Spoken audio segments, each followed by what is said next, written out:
Hi, happy 4th of July. You may notice this is the first lunch one I'm doing without either a tie or a jacket. This is my wife's insistence. Soon I'll be doing these without any clothes at all. But I'll spare you that sight. I want to talk with you today, because it's July 4th, about the concept that the United States is a free country. We say that all the time, but I don't think we really know what it means. I do these every day at lunch, and I hope you like them, and you can go to my website and look up any past videos that you might have missed. Until I started to work in Europe, Eastern and Western Europe, on election campaigns there, after I left the Clinton administration, I really didn't understand exactly how much freer we are in the United States than other countries are. And here, obviously, we're freer than North Korea or China or those kind of countries, or even Russia.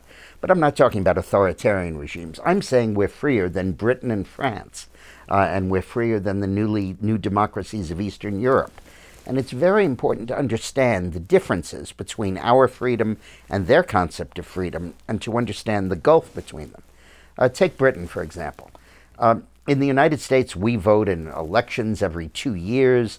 We have ballot propositions, we have initiatives, we have constitutional amendments, we have all kinds of stuff. We vote on state officials, local officials, county officials, school boards.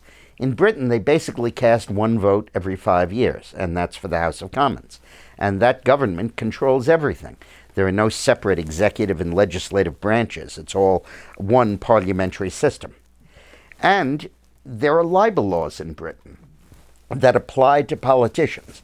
One of the big things about the United States free speech is that a politician really cannot sue anyone for libel or slander.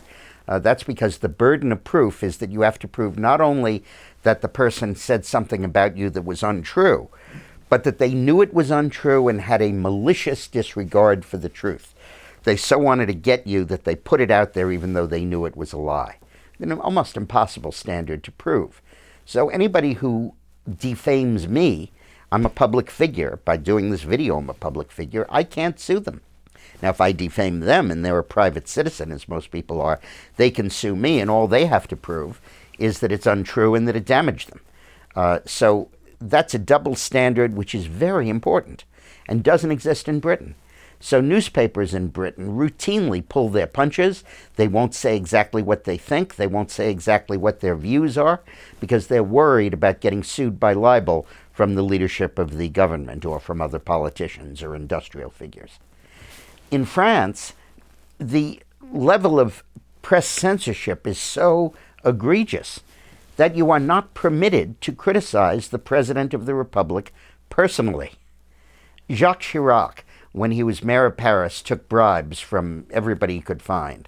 And on the deathbed, the bagman, the guy who collected the bribes, confessed and listed all the bribes he'd taken and the money he'd passed over to Chirac. That could not be printed in France until after Chirac left office. They got the information from foreign sources, and they quoted foreign newspapers so as not to be publishing it on their own nickel. And he couldn't be prosecuted while he was in office, and people couldn't allude to it in political campaigning. It's unbelievable, the restrictions. And then you get to the economic restrictions. In the United States, if you want to work hard and you want to put in overtime and you want to take a second job or a third job, you can do that. During Clinton years, when there was job growth but not much income growth, people would say, yeah, he's created 20 million new jobs and I have 3 of them. But the point is that in Europe, you can't do that. In France, you cannot work for more than 35 hours a week without the written approval of your union. And a third of the country are members of unions. And by the way, that's not a union contract provision. That's a national law enacted by the Socialist Party because they said that it would reduce unemployment if everybody only had a portion of the work that they could do in 35 hours. So if you want to work overtime because you want to buy a new house, or you want to move up in life, or you want to put your child through college, can't do it without the approval of the union.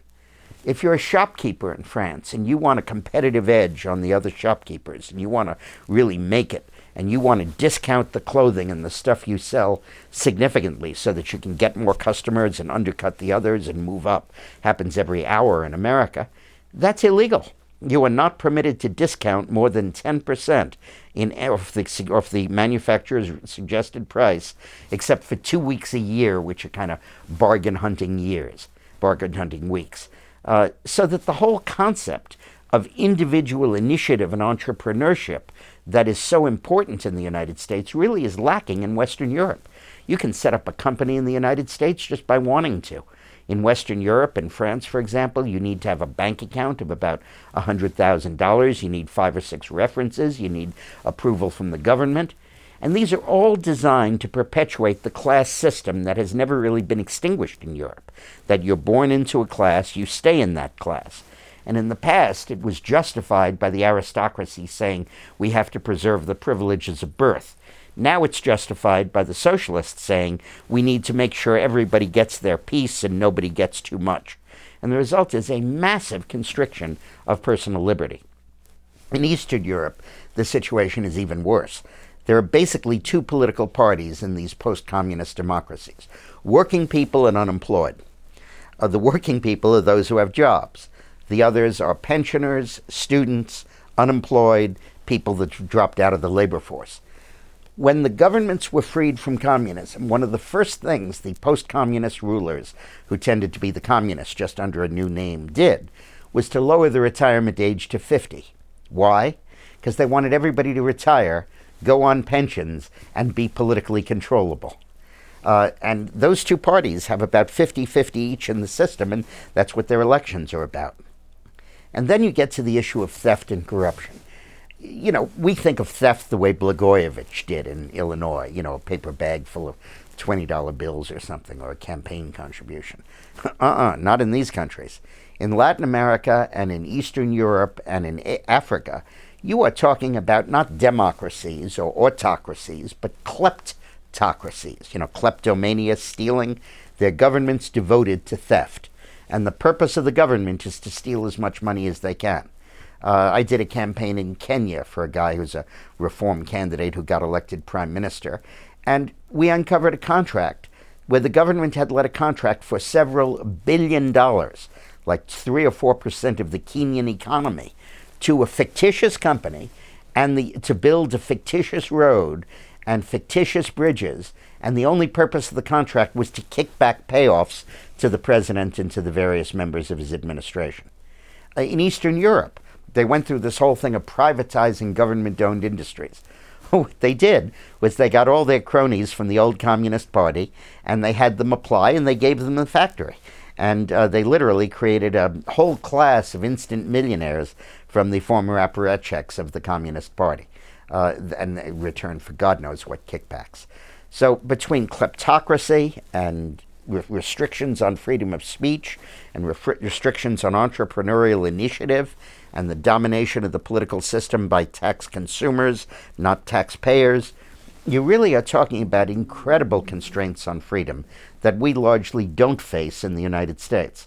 So when we speak about preserving our freedom and we speak of us as the land of the free, boy, are we free. And we are so much freer than any other people on earth. So have a nice 4th of July. Put some extra some extra mustard on your hot dog for me. I love hot dogs. And I'll see you tomorrow for lunch. Thanks.